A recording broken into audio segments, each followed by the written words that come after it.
অনেক গুরুত্বপূর্ণ কথা, সবাই মনোযোগ সহকারে শুনবেন এবং ভিডিওটা পুরোটা দেখবেন। রেজাল্ট ডিক্লেয়ার করার কথা রাত 8টায়, রেজাল্ট ডিক্লেয়ার করার কথা রাত 10টায়।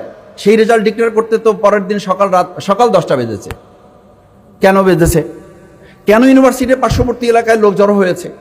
ডাকসু নির্বাচন প্রত্যেক ছাত্রছাত্রী সুশিক্ষিত, সচেতন এবং স্বাবলম্বী, ফিজিক্যালি সে ক্যাপেবল। কিন্তু একজন 70 বছরের মানুষ যখন গ্রামে ভোট দিতে যান, শিক্ষার দিক থেকে, সচেতনার দিক থেকে তিনি তো ঠিক একইভাবে ঢাকা ইউনিভার্সিটির কোনো একজন ছাত্র বা ছাত্রীর মতো, শিক্ষার্থীর মতো তিনি তাৎক্ষণিকভাবে একটা প্রেস ডেকে বা একটা প্রেসের কাছে গিয়ে, একটা সোশ্যাল মিডিয়ার কাছে গিয়ে তিনি কি প্রতিবাদ করার মতো সামর্থ্য রাখেন?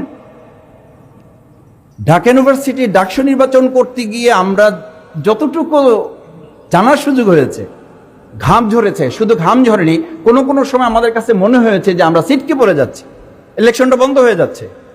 কোনো কোনো সময় এরকম মনে হয়েছে যে রেজাল্ট ডিক্লেয়ার করা যাচ্ছে না। রেজাল্ট ডিক্লেয়ার করার কথা রাত 8টায়, রেজাল্ট ডিক্লেয়ার করার কথা রাত 10টায়। সেই রেজাল্ট ডিক্লেয়ার করতে তো পরের দিন সকাল 10টা বেজেছে। কেন বেজেছে?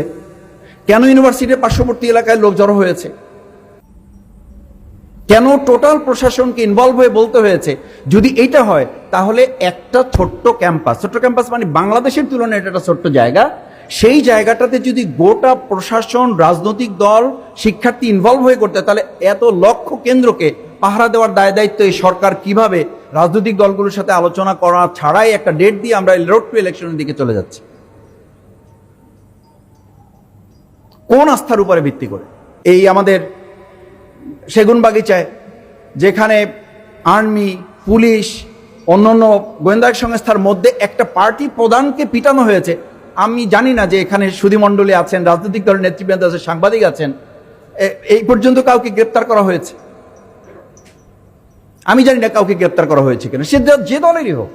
একটা পার্টি প্রধানকে মিডিয়ার সামনে তাকে পিটিয়ে আহত করে, এবং এখন সে চিকিৎসাধীন। এবং আমরা মাঝে মধ্যে শুনি মেমোরি লস করেছে, মাঝে মধ্যে শুনি সে মুমূর্ষু হয়ে যাচ্ছে, বিদেশি চিকিৎসার জন্য প্রয়োজন। সেরকম একটা ইভেন্টে আমরা কাউকে এখন পর্যন্ত গ্রেপ্তার করতে দেখলাম না। সেই নির্বাচন আইন শৃঙ্খলা বাহিনী করবে, আর আমার কোনো একটা কেন্দ্রে প্রবলেম হবে, সেটা সলভ করার জন্য তারা সুইচ টিপি দেবার প্রবলেম সলভ হয়ে যাবে। এই বিশ্বাস নিয়ে যদি আমাকে চলতে হয়, তো আমি এরকম অতি বিশ্বাস নিয়ে চলবো, কিন্তু শেষে এরকম হয়তো একটা বিবৃতি আসবে, কিছু ত্রুটি বিচ্ছিত হয়েছে, ক্ষমা সুন্দর দৃষ্টিতে দেখে আমাদেরকে কাঁধে কাঁধ মিলে দেশ এবং জাতি গড়ার কাজে সামনের দিকে এগিয়ে যেতে হবে। দুর্ভাগ্যজনক।